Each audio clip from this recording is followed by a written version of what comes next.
కార్మికులకు నష్టాన్ని, కార్పొరేట్కు లాభాలు తెచ్చే మోడీ ప్రభుత్వం తెచ్చిన లేబర్ కోడ్స్ నిర్ణయాన్ని విరమించుకోవాలని ఏటీయూ మండల కన్వీనర్ కుంచే చిన్న డిమాండ్ చేశారు. బ్రిటిష్ కాలం నుంచి ఉన్న కార్మికుల 29 చట్టాలను మోడీ ప్రభుత్వం ఏకీకృతం చేసి కేవలం 4 లేబర్ కోడ్స్గా తీసుకురావడాన్ని వ్యతిరేకిస్తూ పిఠాపురం తహసీల్దార్ కార్యాలయం ఎదుట సిఐటియు ఆధ్వర్యంలో వివిధ కార్మిక సంఘాల నాయకులు ధర్నా చేశారు. ఈ సందర్భంగా ఏఐటియుసి మండల కన్వీనర్ కుంచే చిన్న మాట్లాడారు.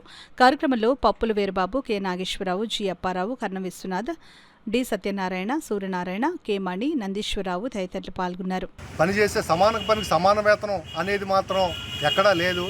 ఇది గతంలో ఏంటంటే 29 హక్కు చట్టాలు కూడా బ్రిటిష్ వాళ్ళ పరిపాలనలో సాధించుకున్న ఈ కార్మిక హక్కు చట్టాలు. అయితే బీజేపీ గవర్నమెంట్ అయితే ఎవరికైతే రాష్ట్రంలో ఎన్నికలు జరుగుతాయో ఆ ఎన్నికలు జరిగితే ఆ కార్పొరేట్ సంస్థలు నిధులు ఇస్తారు.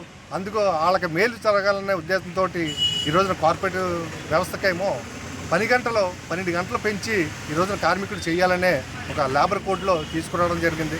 ముఖ్యంగా ఈ రోజున 8 గంటలు పని చేస్తేనే వర్కౌట్ ఒంట్లో ఉన్న శక్తి నశించిపోతుంది. అలాగే నెలకే వారానికి 4 రోజులు 48 గంటలు పనిచేయాలనే లేబర్ కోడ్లు నిర్ణయాన్ని తీసివేయాలని, రద్దు చేయాలని చెప్పేసి తెలియజేస్తున్నాం. ముఖ్యంగా యథావిధిగా 4 లేబర్ కోడ్లు కూడా తీసేసి కార్మిక హక్కు చట్టాన్ని కొనసాగించాలి. అలాగే ముఖ్యంగా ఈ రోజున 8 గంటల పని విధానం ఏదైతే ఉన్నదో ఆ 8 గంటల పని విధానం అమలు చేయాలి. అలాగే మహిళలు కూడా ఈ రోజున పనిచేసే చోట కూడా భద్రత అనేది కరువైంది. ఆ భద్రత ఈ కోడ్లలో కూడా ఆ పనిచేసే యాజమాన్యమే తీసుకోవాలని చెప్పేసి కేంద్ర ప్రభుత్వం ఈ 4 లేబర్ కోడ్లలో కూడా నిక్షిప్తం చేశారు.